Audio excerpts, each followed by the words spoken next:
Hello, everybody. How's everybody doing? Good. More happy faces, come on. Jorge, obviously 2019 was a pretty fantastic year for you. You got that BMF title. You're one of the biggest stars in the sport right now. Give us an idea. I mean, how much different is life right now at the beginning of 2020 than it was, say, at the beginning of 2019? Very different. Very, very different. I actually got some huge news dropping today, which started like in 18, 19, just solidified it, and now in 2020 we're bringing it to life. We've been working on this for quite some time. So 2020 is going to be huge in all aspects, not just in the cage, outside of the cage as well. You give us a little tease on what that news is going to be? I had a whole presentation, cut boards, all types of things. Women handing out some goodness, but the UFC shut it down last minute. You know how the UFC rolls, so I'm a little upset. But I partnered up with a brand that I really like drinking of mezcal, and I'm launching my own mezcal. It's gonna be available to the public. We'll be in Vegas this year, Miami, Florida, California, and Texas. So we're very excited. We've been working on this project for a while, and I wouldn't hold a press conference if I was a brand ambassador. So before you ask, I'm an owner in the company, and 2019 was an amazing year, man. If it wasn't for 2019, I wouldn't have been able to get these minor details hashed out. No doubt. I hear people still talking about your BMF belt. Obviously, you've got it today.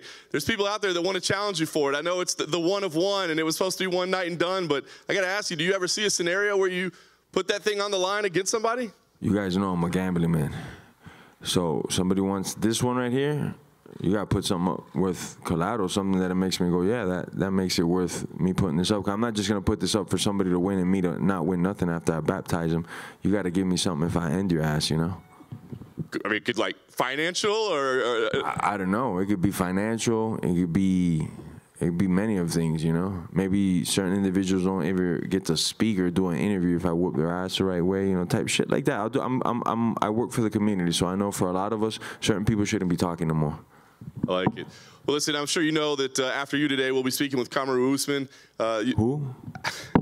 UFC welterweight champion. Listen, I spoke to Dana yesterday, and he said he thinks that's the fight right now to make it 170 pounds, is you two guys for the belt. What do you think about that? Do you feel like that's the right next move for you at this time? I won't say it's not the right move. Usman's a fight. Conor's obviously flirted with the idea of fighting me, and if me and Conor go in the octagon, what happens? It's one of the biggest fights in history. You know, just by math, proving what Conor's been doing.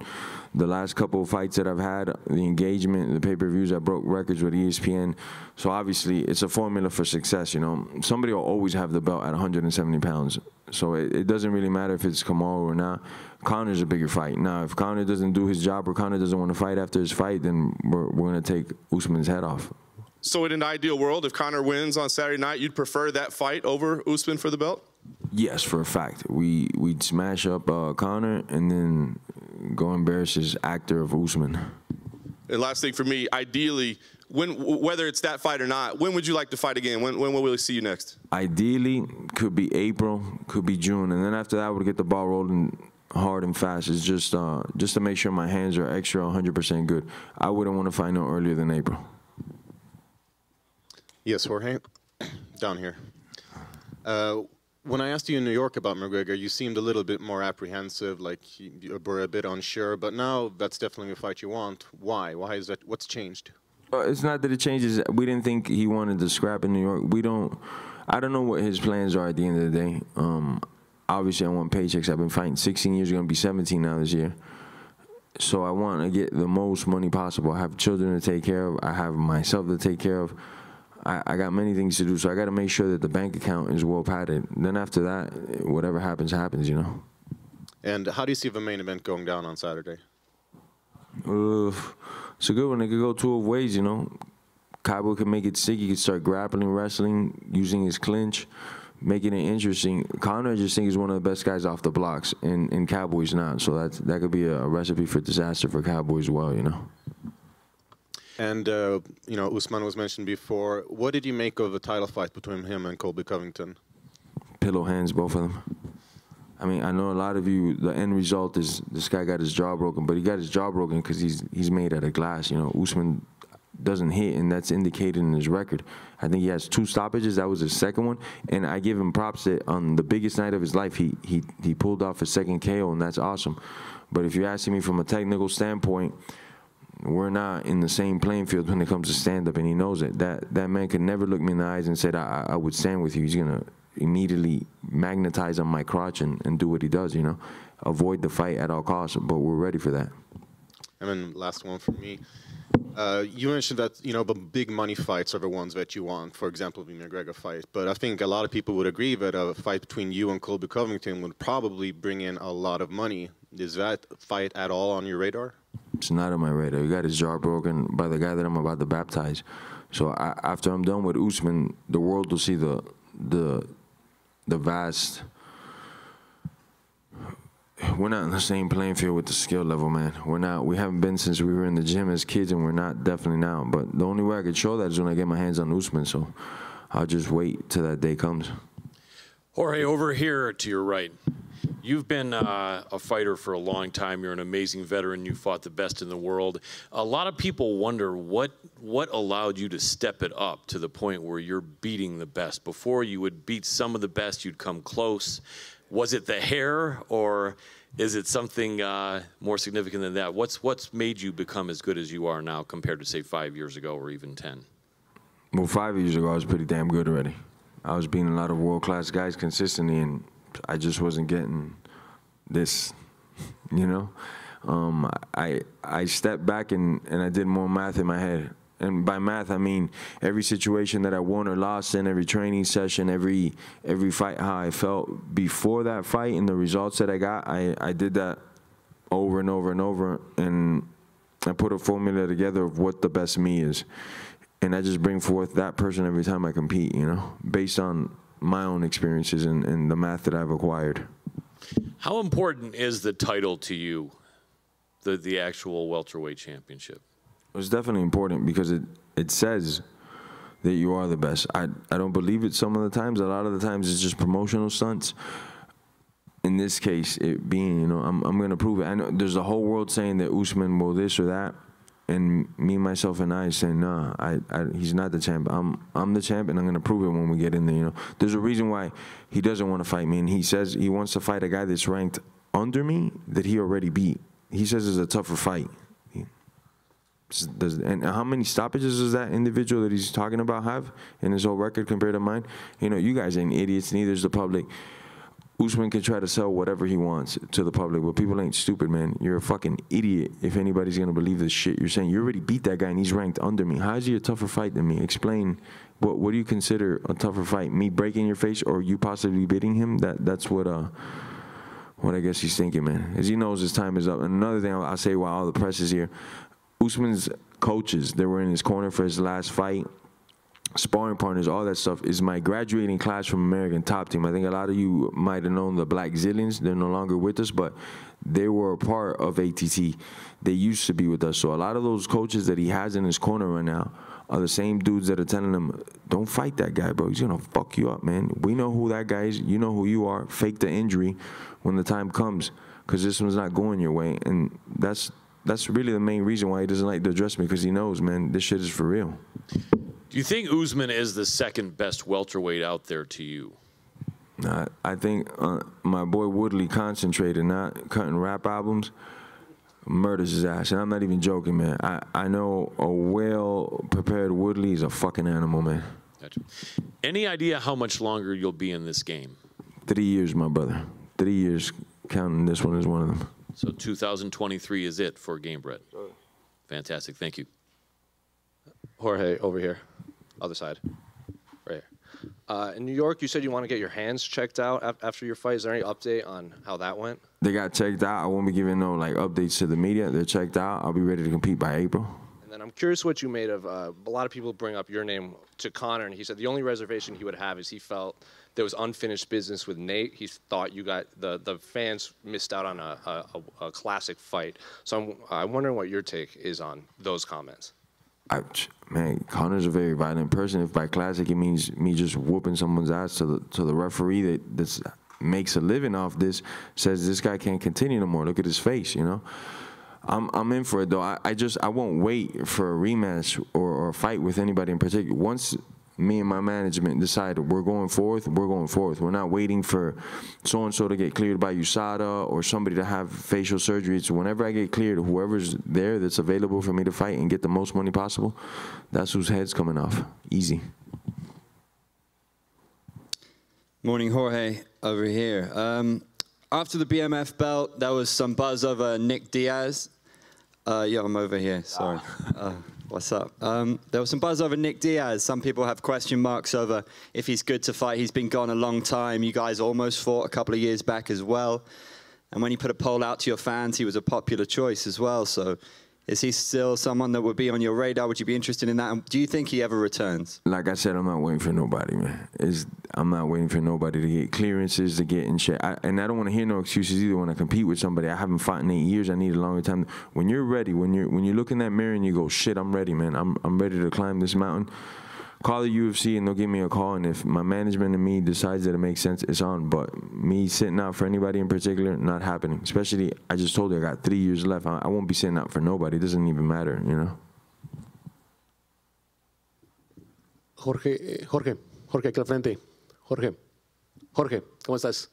Para la gente que habla español, lo dijiste en inglés, pero quisiera que explicaras un poquito en español el por qué preferirías disputar. UFC didn't want me doing this, so I'm going to get some type of fine, but you guys need to check this bad boy out. This is me right here. We've been working on this for a while, so enjoy. There will be a taste testing from 4 p.m. to 7 p.m. at the Aria. All you could drink and eat. I'm going to make sure y'all, I know the media doesn't like me too much sometimes, but I'm going to make sure y'all get taken care of today, man. It's going to be food and drinks, other stuff as well. Ahora sí, Jorge. And your boy will be there. Jorge, lo decías en inglés, pero en español explicar un poquito por qué preferirías una pelea por el cinturón BMF con Conor McGregor en lugar de una en los 170 por el título con Kamaru Usman. Y la segunda es, bueno, en su momento dijiste que Ben Askren nunca sería tu amigo, pero han tenido un acercamiento en redes sociales. ¿Tendría un cambio tu relación con él después de lo que pasó? En primera vez, decirle hola a todos los fans latinos viendo, y estos son mis mezcales, no se olviden de eso, toda mi comunidad latina.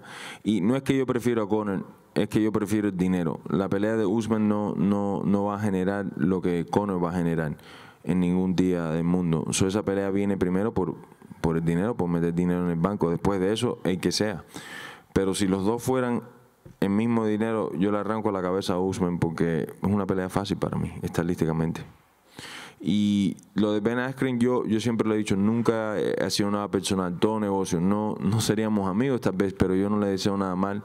Yo quisiera que él pudiera lograr todos sus sueños.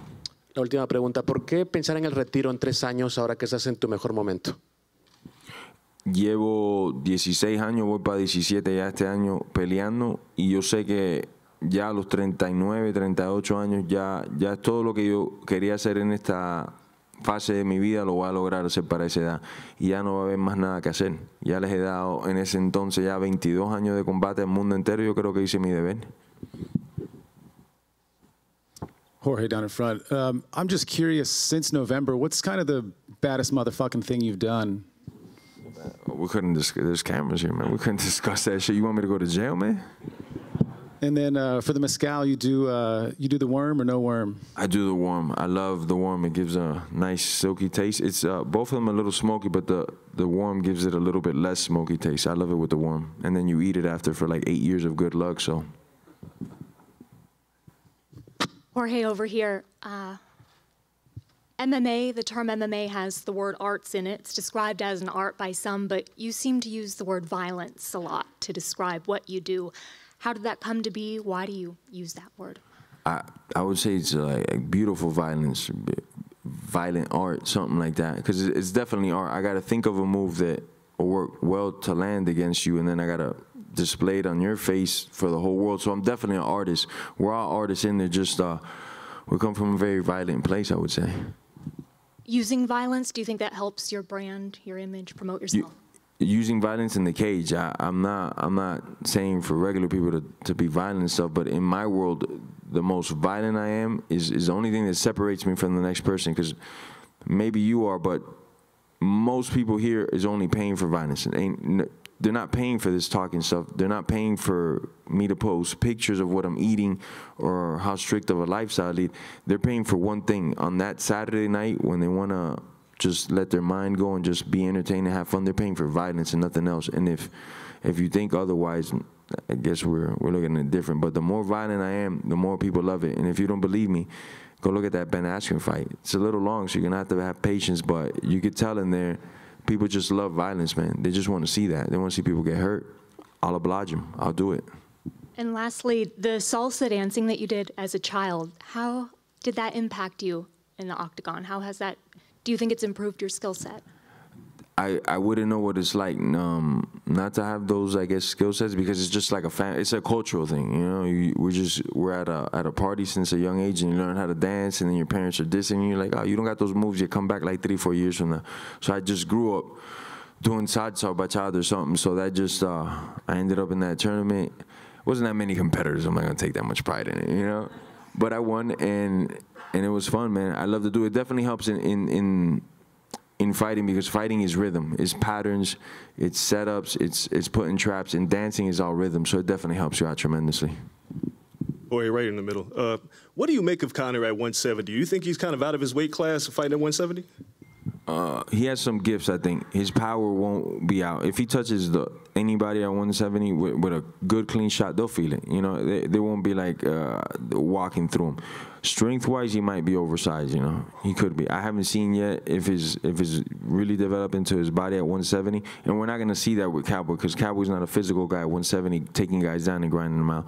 But I think we'll still be able to see his speed and power. Definitely what he'll bring is that speed from 145, you know. The same way that at 70 I feel like I'm the fastest guy, but I also come from 155. So I've seen some of the faster guys on the planet. I've never seen a 70 guy that was just out of control fast, you know.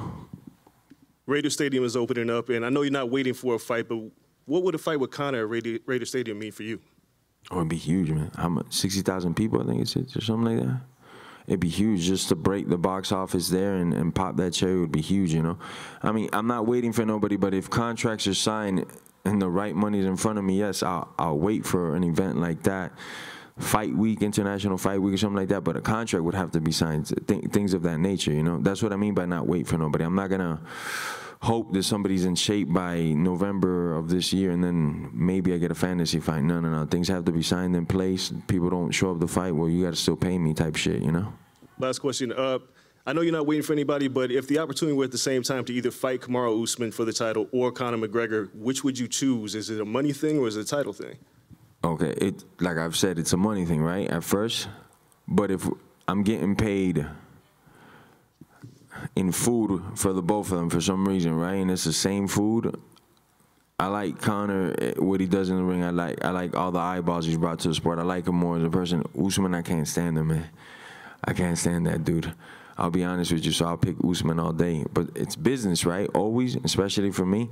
So I'd pick Conor in the real life. But if it's all the same potatoes and tomatoes, I will break his fucking face, man, in a violent way. I don't like how he's been playing. At first, I came at him with a lot of respect. And now he's been talking too much shit, bro, and I just want to shut his mouth up. That's it, you know? Jorge, it's your left over here. What is the name of the mezcal? Recuerdo. Very nice, thank you. You're welcome. You could say it, though. I got faith in you. Come on. Can you repeat it? Recuerdo. No, I can't do that. Yeah, you can. And I can't. Yeah, you can. Yeah, you can. You said that April would be the earliest you can come back.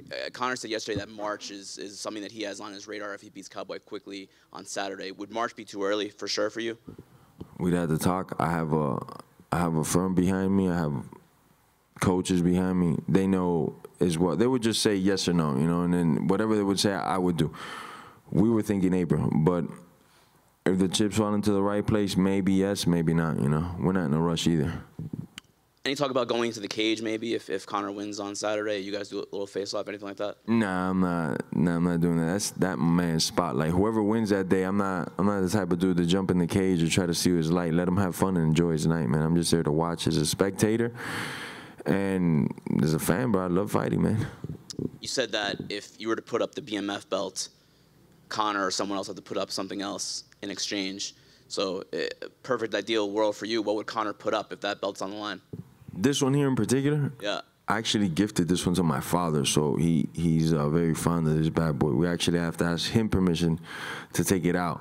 So I'd have to sit down with my dad and be like, what, because he's a gambling man as well. And we just have to ask him, yo, what do we want to take from this fool? Because he wants his belt, so what are we going to, like, bet and stuff, you know? Any ideas, private jet, anything like that? It'd be something of a nice, you know, had to have a nice kick to it, you know. But it's my dad I'd have to talk to first. I couldn't even come up with those numbers. Thanks. Recuerdo? That's pretty good, man. Recuerdo. Thanks.